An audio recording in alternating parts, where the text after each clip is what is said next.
Kiss these goodbye. Hi, I'm Dave with Everyday Gun Owner. You've probably heard that Glock is making some big changes with their catalog, and they are.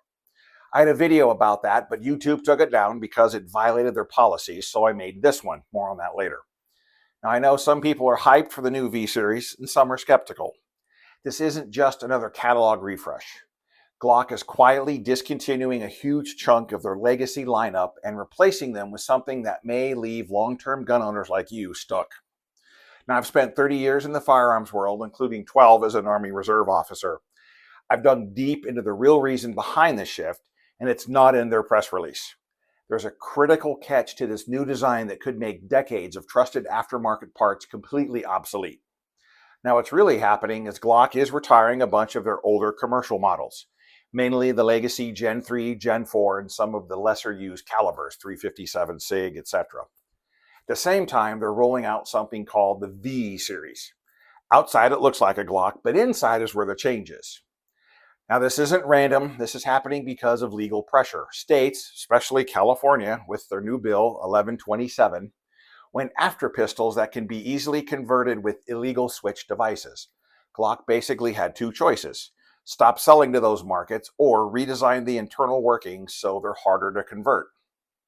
They chose to redesign. So what does that actually mean? The V-Series guns have basically an updated internal trigger system. Now, because that changed, a lot of the old aftermarket stuff may not fit: your triggers, your connectors, all the parts that we've used and trusted for years. If you're a longtime Glock owner, the question is no longer, which model do I like? The question is, which system am I going to support? Legacy, V-Series. Now, YouTube does have strict policies about how we talk about guns, what we can talk about, and what we can do with them on camera. So I'm not going to play chicken with the algorithm again. I've put the full write-up, including the full video, and the implications and everything on our website, everydaygunowner.com.